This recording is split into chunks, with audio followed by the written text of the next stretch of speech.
Welcome to Crawlspace. I'm Tim here today with Lance. Lance, what's going on? What is going on? We're adding this nugget, this new episode of Crawlspace weekly, so bear with us while we, I guess, iron out the wrinkles, maybe shake out the wrinkles, but it feels good. We're recording more. We're in like a rhythm of recording that is unquestionably the most productive we've been in ever. These are the grand productive years. How are you? How are you? The rhythm is gonna get you, Lance. The rhythm got me. I'm doing good over here. I'm excited. I love sitting behind the microphone and speaking to our friends, our audience, and I love breaking down these weird stories. And that's one thing we're going to do here on this episode. Maybe it'll be weekly. We're going to see how it goes. By the way, if you're not checking out our premium service, you can get all of these episodes, every single one of these episodes, ad-free. And that's at crawlspace.supportingcast.fm. People love it. We do the weekly Crawlspace crypt where we kind of bare our souls and break down our lives and weeks in, behind the scenes here at Crawlspace Media. Yeah, and we talk about the guests and the episodes that we had on for the public feed Crawlspace episodes, like Maureen Boyle, who wrote the book The Ghost, and also the Shallow Graves. I almost lost it, but I was thinking about something else while I was saying the Shallow Graves and the Ghost. So we broke that down in our latest one. The thing that I was thinking about, I just heard one of the dogs kind of barking downstairs, and I'm not talking about my feet. Right. I'm a wreck getting on this episode today because I'm dog sitting. I'm alone. The significant other is away on business, and I am dog sitting. We have one dog, and we have another one that a friend of ours left, and it's really tough. I feel like I was telling you, Tim, before we got on, I feel like Michael Keaton in Mr. Mom, where it's just you got like 100 things that you're holding on to. You're trying to answer the phone. You're trying to get the package that was just delivered. I walked the dogs, and that's a disaster because they don't learn each other's good behaviors. They only learn each other's bad behaviors. And it's like one's going one way, one's going the other way. I have to keep them on a short leash or else they'll run into the road. They'll do that out of spite. They'll just do that to make me upset without understanding the ramifications that come with that. And Eric, our dog, stepped in gum. Why not? It's trash day. Wad of gum on the ground. Now he can't walk. Now he's completely crippled and he can't walk, and we have to spend like 20 minutes on the side of the road as I'm picking gum out of his paw. And then the other dog is like dying to know what's going on and trying to run away and everything. But we got the gum out of Eric's paw, and the reason why I have to take them for a walk is because Eric doesn't poop on his property. He doesn't poop where he eats, apparently. He's got OCD about it, so we need to go out for the walk. We need to put on the harness, put on the leash, and go out for the walk so that he can poop, or else he won't poop in the yard. Yeah. Trigger warning. Trigger warning indeed. No, just kidding. That's pretty that's a weird trait for a dog to not poop on their own property. Yeah. And it takes him forever to pee, and like especially in the morning. Most dogs go out and the first thing they do is pee. He'll like sniff around. He's got like this OCD. He'll sniff around. He'll start to go, and then he's like, no, I don't want to do it here, and he'll go somewhere else. He's very particular about it. Lance, today here we wanted to talk about our shows, our recent episodes, but we also wanted to talk about some weird news. And before we get into that weird news, I wanted to mention a recent episode from Missing. It's about the disappearance of Patricia Lee Otto, and it's also about the Jane Doe known as the Finley Creek Jane Doe. And we have 3 people on this episode, and it's running on the Missing feed. I think May 19th is when it airs. And it's sort of one of these cases that we have like long wanted to have, I guess, right? Every missing persons case we talk about, we would love for there to be another side of that where there is this doe and they're actually connected. And that seems to be what's happened in this case. Patricia Lee Otto's daughter, Suzanne, saw a virtual image of her mom missing Patricia Lee Otto, and she thought it was her. How trippy would that be?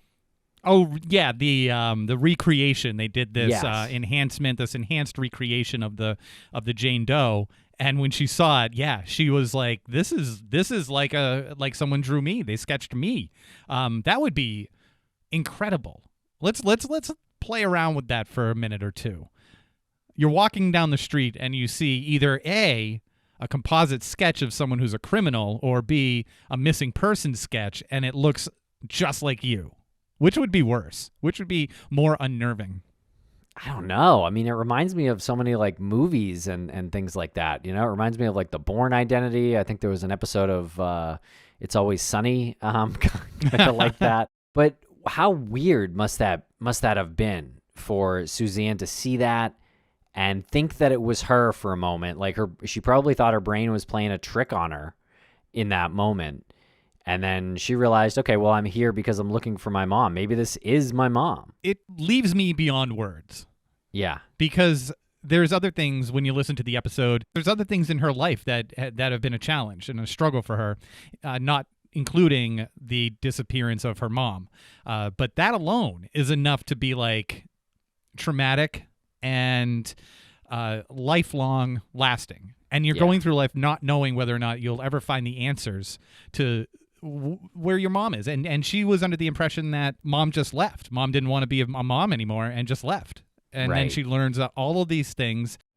You said this is an episode where we kind of always wanted it. On one level, where you have the doe over here, you have the people looking for a certain missing individual, and they connect it, and it's more likely than not the case. But there's also the more personal level where she became a successful woman. She became a successful person, and she persevered. And I love seeing those stories where people have persevered, they've gone through all of these hardships, and it really puts everything into perspective. Like, I just went on a rant, a comical rant about the dogs. Like, that's nothing compared to what these people are going through and have gone through and are fighting through. Yeah, it must be life-changing just for her to have known after so many years that her mom didn't leave her and her sister to do something else because she didn't want to be there with them. That wasn't her choice. She actually went missing against her will. Now her sister is not living anymore, but there's a part in the end of that episode where she believes that her sister is helping her try to find this information. Beautiful part. Yeah. It really is. It's remarkable. Everyone's got to listen to this episode. I mean, just when you think the story doesn't get any more interesting, fascinating, heart-wrenching, personal. She comes in with personal. Yeah, she comes in with that sister story. And I buy it. I'm all in on that. I'm not going to be a Greg Overacker here and say that those things don't happen. What happened, and listen to the episode, is a big market tease. What happened can't have been fabricated because it happened. And you'll understand when you listen to it. There's no fabrication to it. And take it for what it is. Absolutely wild twist in her life. Yeah, I'm just so happy that there are people like Mel and Jason as well who are, I know Mel is heading up the Finley Creek Jane Doe Task Force, and Jason, who's a journalist in that area, actually sort of coined the task force, I guess. And so Mel's just into true crime, but I just love how someone who's just into true crime, and that's anybody listening right now, someone can change other people's lives for the better. And it's a rocky road. You don't always know which way is up. You don't always know which way to go, which way is right or whatnot. But you gotta. Some people try these things and it works out really well. I mean, case in point, the panel that we had at CrimeCon, Jason Watts, who led the charge finding Brandon Lawson, John Lorden doing coverage on that, Gen Y doing coverage on that, Cults, Crimes, and Cabernet literally were there boots on the ground searching when they found the remains and the clothing. And then we get this one too. You got Mel and Jason working with Susan. It's beautiful. It's a wonderful convergence of the community supporting the families and the victims and those memories and giving them some sort of, I don't know, reason for doing it. Yeah, some positive outcome. Yeah, positive outcome. Yeah. Yeah, I really hope that's able to, to officially be determined a match there, with Patricia being the Finley Creek Jane Doe. They do still have a little ways to go to, I guess, make that official, and no guarantee it ever happens. But check out that episode, and you can help them on their search too. They've got some ways to donate. So check out that episode and go to the links in the show notes. Now, Lance, one of the stories that I really wanted to talk about today, it broke. I hope it's DB Cooper. No, that's next week. But this one does involve an airplane. And it was written by Daisy Phillipson on May 10th, 2022. It's on the website known as unilad.co.uk. And the headline is Unilad. The headline is "Flight Aborted After Eerie Pictures Mysteriously Sent to Passengers' Phones." Incredible. I want to say one of the reasons why we're doing this extra episode of Crawlspace is because there are so many of these stories that we have sort of a working list behind the scenes, and we need to talk about them. We can't have a microphone and an audience and not talk about these things. So you're getting a treat here. Yeah, no, literally, you're not wrong. These are things that, like, articles we'd send each other anyway if we weren't doing the show, and so it's like, why don't we just talk about them? Even though this one's weird. There's not too much info on it, and it just happened. There are multiple news outlets who are reporting the same story, so it is, I guess, confirmed to have been an incident that took place. But what happened was this flight was postponed. It was a flight with passengers that was set to travel from Israel to Turkey, but a number of the passengers received mysterious text messages, actually an airdrop request for most people. And some people approved the airdrop request, some people did not. But I guess the people who did approve it were sent these pictures, and they were pictures of plane wrecks, planes that actually crashed. Yeah, one of them was from Turkish airline that crashed in Amsterdam in 2009, and the other one was from a 2013 Asiana Airlines flight that crashed in San Francisco.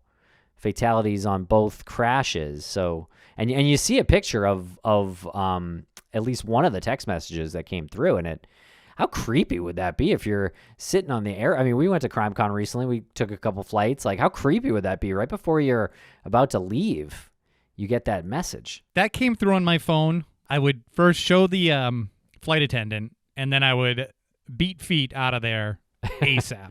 Like, yeah. I get it. This is probably someone's clever practical joke. Mission accomplished on the success of it. They had the flight postponed. Everyone's freaked out. They got this article that was written yesterday, or was published yesterday. So they got the attention. It was reported that 166 of the passengers received the messages. So yeah, I would think that when that happened, a lot of people were probably looking around. I mean, that again kind of reminds me of a moment in a movie. And then the plane started rolling, like they were about to take off, and so I think some of the passengers, I guess, spoke up and wanted the plane to stop moving, and they thought this could be a security breach, which apparently the pilot agreed, and all their luggage was taken out of the plane for a second check. Yeah.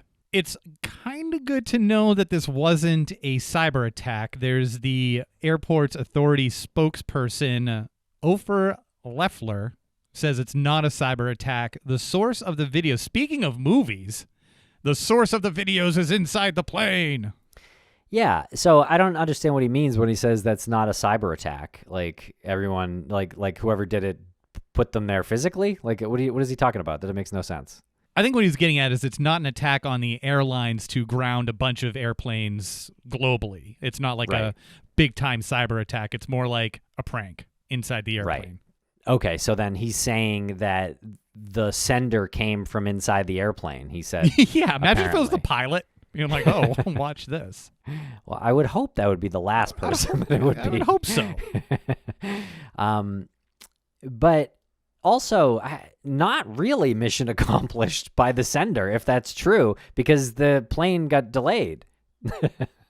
Like what? Like, I don't even know if they were able to take off. Like, I get maybe that was their mission, but I would imagine if they bought the ticket and they're sitting there, wouldn't they're about to leave. They probably expected to leave, or maybe just wanted to see what would happen.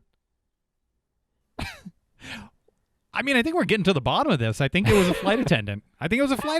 It's an inside job. Yeah, you bought your ticket to fly to a destination. Who's going to risk grounding the plane and losing out on time and money by sending this kind of elaborate prank? Yeah. I think it's a flight. I think it's two. I think it's two flight attendants. Multiple pictures going to 160 something phones. Yeah. Airdropped. Yeah. It does say the flight attendants asked who got the pictures. So the flight attendants sounded like they were aware of it. Obviously, maybe a passenger was the first to alert, but we don't know. Maybe it was a flight attendant who said, "Oh my God, did you just get that?" I could actually see it. I mean, just like speaking motive wise, you're right. Like what other than to troll, but it seems like a self-own troll job if you're the one who sent it and you're also a passenger on the plane trying to go somewhere. But you're right. Could be a coworker trying to get out of that flight or something like that, an employee. Yeah. Or maybe somebody who's just afraid to fly. Maybe they were a passenger who was, along for the trip and didn't want to fly. Maybe had some reservations about it. Kind of an extreme thing to do, but no, I think it's an inside job. Yeah, I think it's a good theory. We're going to dig into it a little more. How the hell, though, don't they know who did it? Like, if they think it's someone from inside the plane and they're sure of that, like, how do they not figure out who did it? I guarantee they're probably 99% locked in on who did it right now. Wouldn't you love to see like a video of the passengers and then just yes. Watch it and try to guess who it was based on that video? Oh, yes. To watch like how it all played out. People checking their phones. I mean, it was done right before most people had their phones on airplane mode. Right. So the timing was pretty much spot on. It would be great to see a security video of people checking their phone, being confused, being concerned, talking to somebody else, and who's standing out, right? Who's watching that? Exactly. From inside the plane. Right. Like, there's got to be some difference in the way the sender looks when it happens versus, unsuspecting passengers who just receive those text messages. Yeah. Heck yeah. I think it's the pilot. It's the pilot, the co-pilot, or one of the flight. It could be all of them. Where else would you do this to gain that type of reaction? Well, I mean, I guess, for example, you could do like a mall or a movie theater, something public. Yeah. A restaurant, send a picture of a moldy piece of bread. Yeah, I don't think that would have the same effect. You wouldn't want to leave the restaurant? Maybe if it was like don't eat the blank, whatever the restaurant's known for, and then it's like, a gif of someone like hurling or something. Yeah, I don't know. My point being, there's not a lot of other very specific places you would do that and have that kind of reaction. Right. Like the plane is pretty much the only one I can think of. Because even if you're on a train, like a commuter rail or something, and something very similar was sent around to phones, that would not be as effective because the timing of it can be whenever. the timing of this had to be right when everything was about to move forward. So they had to have known, like, most people are about to put their phones on airplane mode. Everything's about to move forward. If you're on a train, you can pretty much do it whenever. So the planning wise, I think this could be, in a very dark way, kind of the perfect prank. We'll be right back after a quick word from our sponsor. And a thank you to our sponsors. Back to the program. And Lance, Bigfoot is back. Did I know you Bigfoot ever really go away, though? No, definitely not. But I know you love talking about this this silly, crazy cryptid known as Bigfoot. And there's this video that's resurfaced. Apparently, it first came out in 2009. And it's a pretty weird, startling video. And it's recently resurfaced. And I'm looking at an article here from the UK's mirror.co that wrote an article on May 10th about this creepy footage shows mystery Bigfoot figure startling herd of deer in the woods. What do you think about this one? God, I don't know. I mean, look at this. This is not Bigfoot. First of all, What? This is not Bigfoot. This is somebody. How dare you? Yeah, this is someone in like a gorilla costume. Who's shooting this video too? One of the deer. Don't ask a question like that. Well, everyone's got a cell phone these days, including deer. So is that a deer? Okay, so here's what we're looking at, folks. We're looking at 2 deer in the foreground, or 3. There's actually 3 deer. Yeah, maybe it looks like a fox too, or a fourth down the lane.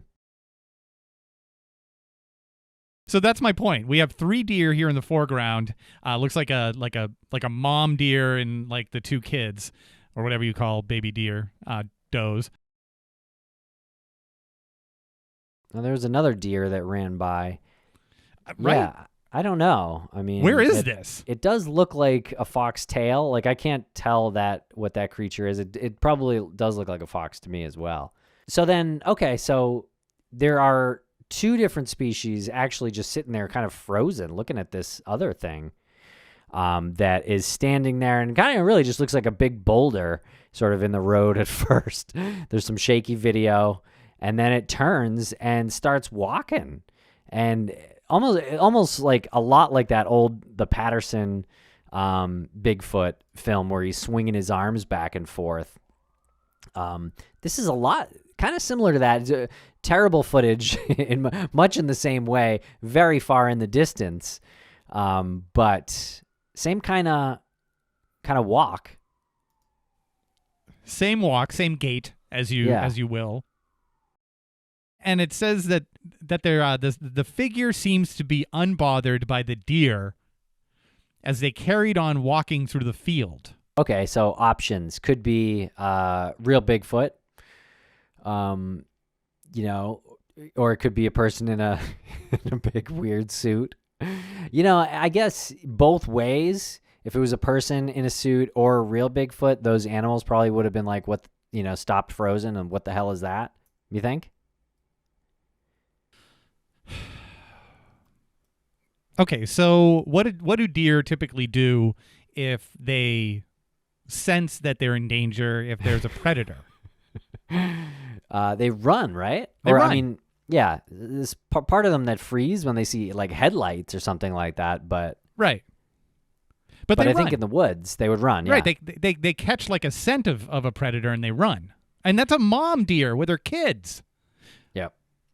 I'm saying that this is a doctored video. That's what I'm getting at. That something else passed by there, and then they doctored this Bigfoot. They shot that later. I can't believe you'd say that. I just can't believe it's on the record. You'd accuse people who posted a video of Bigfoot of doctoring that or it being some kind of hoax. I can't believe you'd say that. I know, it's a hot takes over here. Well, all right.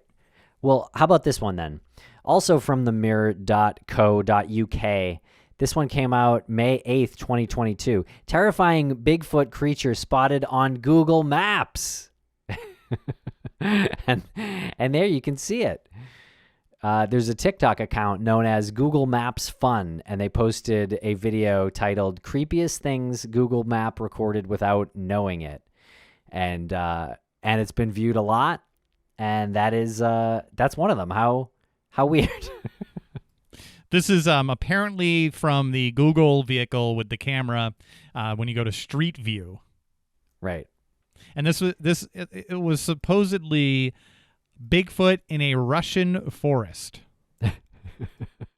I'm finding this very hard to believe that Bigfoot is literally standing in the middle of Bigfoot's standing in the middle of like the sun spot. There seems to be some shade in front of him and on the side of him, and then behind him is this sun-drenched forest, and it looks like he's just posing, and it's very fuzzy. It does look. It is scary. I'm not gonna lie. Like if this was doctored, they did a good job, very good job. There's, he's got the shadow. Google wouldn't doctor it, right? No.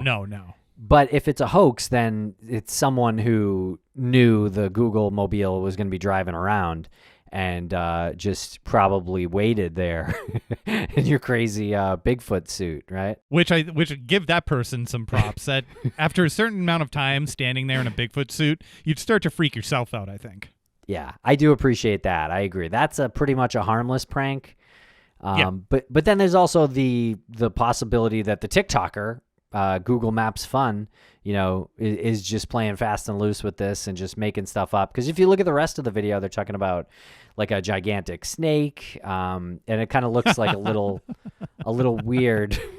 The rest of so maybe not the best source of a Bigfoot sighting. Man. Possibly. I mean, this is probably it could be like the trunk of a tree, and then they just kind of Photoshop some arms in there and what looks to be a face.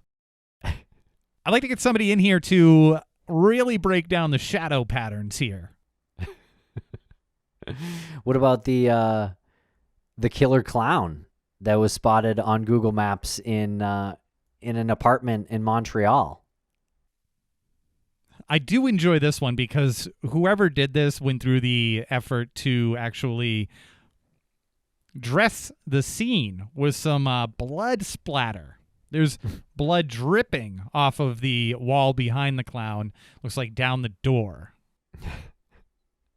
I'm a fan of these pranks. There's a scarecrow one. Yeah, that one's fun. In Portland, Oregon. Way to go there.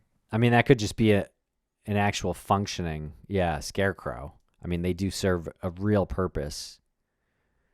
To scarecrows, yes. Yeah, exactly. I wonder, Google Mappers. How long would you be able to, this is really dark, so I apologize. Let's just say you wanted to hide a body, and you just dressed it like a scarecrow, and you just put it out. I wonder how long it would take before people realized that this wasn't a scarecrow. Probably when maybe animals started picking at it. That is pretty dark. Jeez. It is dark, yeah. I'm sorry. No need to apologize. That's a good question, though. I would just say it probably depends on where that that scarecrow is put up, but also the animals. If it's attacked by animals, that would be pretty obvious. But if it's mummified to some degree, it could be there for years, decades. Who knows? Yeah. And here's one on Google Maps in that same article. Open graves. Do you see this one? Yes. A chilling aerial shot shows these two sort of shallow graves, maybe only a few feet deep, but there are people that are laying in the graves. They look alive. They're wearing the same attire, jeans and a T-shirt. Is that a prank? If that's a prank, how did they know there was about to be a satellite picture taken that was put into Google? I don't know. I mean, how do you have inside intel on that? Do you work for Google? You must work for Google. You must know that they're going to be in that particular area. But what are the odds? I mean, and how do you convince a friend to do this? You want to go lay in a grave for a little while? I think these are people who just wanted to do it and just incidentally got caught on camera that got added to Google Maps. Could be. Yeah, that's a good point. That's a good point. But then you have the ones that in the same article that dressed in costumes. You have Ghostface. You have someone I don't know what these are. We have a werewolf. Looks like a living scarecrow, maybe somebody else with maybe a hockey mask on, and they're just sort of wandering the streets. So they must know that the Google car is coming. They throw on these masks real quick, right? Yeah, well, in the one with the several people dressed up like werewolf and Ghostface and all those, maybe that's just like Halloween, and they saw the Google mobile drive down with the camera, because you can see it, when it's coming, and I think I'm sure a lot of people wave and things like that. So maybe this is these people's version of waving. They happen to have masks on them. I'm looking at the date here. Street View was April 2009, so that's not Halloween. and that's 2009. So maybe that's a long time ago. Maybe it was like citywide news when the Google mobile drove through town. This actually looks like a very small town. I can't even make out where it is. It's Mexico. Okay. There you go. Yeah, so maybe back in 2009 in a very small town, that did actually make news in that town, which is that has to be it, right?